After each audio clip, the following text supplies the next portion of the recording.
Hello everyone, আজ আমি আপনাদের বানিয়ে দেখাবো লেটুসের এক অসাধারণ ইয়াম্মি ইয়াম্মি রেসিপি, যেটা বাচ্চা থেকে বড় থেকে সবাই কিন্তু চেটেপুটে খেয়ে নেবে।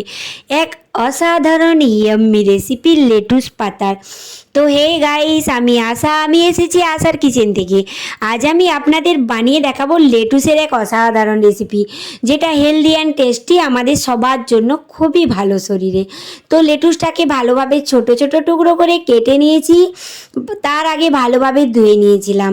এবার নিয়েছি দুটো ডিম, অর্থাৎ এগ নিয়েছি দুটো। সাদা অংশটা আলাদা করে লেটুসের সাথে পাতার সাথে মিক্সড করে নিয়েছি, আর একটা বাউলে আলাদাভাবে রেখে দিয়েছি ইয়েলো অর্থাৎ কুসুমটা। তো এখানে মিক্সড ভালোভাবে করে নিয়েছি, আপনাদের চয়েস। এখানে গুঁড়ো মশলা দিতে পারেন, কিছু ধনে গুঁড়ো, জিরে গুঁড়ো, হলুদ গুঁড়ো। যেহেতু আমি এর হেলদিটা বজায় রাখবো, তাই আমি কোনো মশলা দেবো না, সামান্য একটু তেল দিয়ে বানাবো। তো লেটুসটা প্লেটে দিয়ে তাওয়াতে দিয়ে ভালোভাবে আমি একটু ফ্রাই করে নিয়েছি ঢাকনা দিয়ে। পাতাটা বয়েল হয়ে গেছে।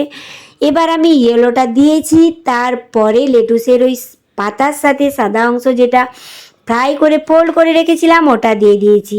তারপর উল্টে পাল্টে ইয়েলো কুসুমের ফ্রাইটা দিয়ে উল্টে পাল্টে ভেজে নিয়েছি এবং একটা প্লেটে তুলে টুকরো টুকরো করে কেটে নিয়েছি।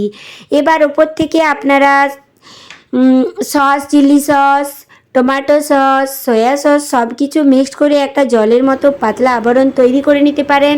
তারপর গরম গরম সার্ভ করুন লেটুসের এই ডিম দিয়ে অসাধারণ রেসিপি। তো কেমন হলো অবশ্যই বলবেন, ভালো লাগলে লাইক, কমেন্ট, শেয়ার করবেন।